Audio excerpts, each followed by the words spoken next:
अपमान। कोई व्यक्ति दूसरे का अपमान क्यों करता है? क्या आपने कभी विचार किया है? वैसे तो हम भी बिना कारण बहुतों का अपमान करते हैं।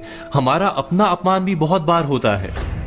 संसार का सारा व्यवहार एक दूसरे का अपमान करने पर टिका है। जैसे पति अपनी पत्नी का अपमान करता है, पिता अपनी संतानों का अपमान करता है, नौकरी देने वाला अपने नौकर का अपमान करता है, अर्थात जो भी बलवान है वो निर्बल का अपमान करता है। यदि हम शक्तिमान हैं तो अपमान के बदले में लड़ाई करते हैं, और यदि लड़ने की शक्ति नहीं होती तो हम अपमान सह लेते हैं, स्वयं को निर्बल और असहाय मान लेते हैं। हमें छोटे होने का एहसास होता है। ऐसा प्रतीत होता है जैसे हमारी आत्मा कुचली गई हो। किंतु कोई किसी का अपमान क्यों करता है? हम विचार कर रहे थे कि जब अपमान होता है तो मनुष्य को अपनी निर्बलता का एहसास होता है, और निर्बलता का बोध मनुष्य को कुचल देता है। वो अधिक से अधिक निर्बल बन जाता है, अत्याचार सहने की आदत सी पड़ जाती है, आत्मविश्वास का नाश हो जाता है। और जब आत्मविश्वास नहीं होता तो मनुष्य शराब और जुए जैसे व्यसनों में सुख ढूंढता है, मन से रोगी बन जाता है। आखिर किसी भी मनुष्य की ऐसी दुर्गति कोई क्यों करता है? अपमान करने वाला वास्तव में क्या सिद्ध करना चाहता है? कभी गहराई से विचार किया है?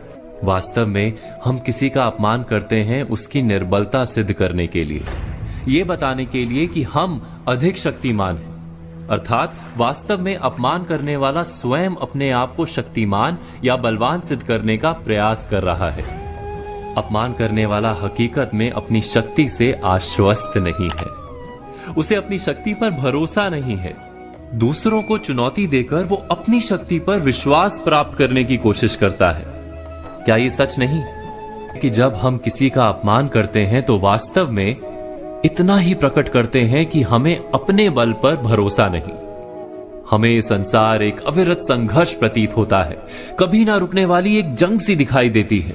हम अपने निकट आने वाले सभी को प्रतिद्वंदी मानते हैं, फिर वो पति या पत्नी ही क्यों ना हो। हमें निरंतर लगता है कि हमें अपनी शक्ति सिद्ध करनी होगी, अन्यथा हमारा शोषण होगा, हम किसी के गुलाम बन जाएंगे। किंतु क्या हमने कभी विचार किया है कि दूसरों को प्रतिद्वंदी अर्थात दुश्मन मानने के बदले कलीग मान लें, हमारी सहायता करने वाले सहयोगी मान लें, अर्थात दूसरे व्यक्ति को प्रेम करें तो उसका अपमान करना आवश्यक ही नहीं होगा। किंतु प्रेम करने के लिए आत्मविश्वास आवश्यक है। जिसे अपनी शक्ति पर विश्वास नहीं, वो प्रेम कर ही नहीं सकता। अर्थात जिसका हृदय आत्मविश्वास से भरा होता है, ना वो अपमान करता है, ना अपमान को स्वीकार करता है। क्या ये सत्य नहीं? इस तथ्य पर विचार अवश्य कीजिएगा।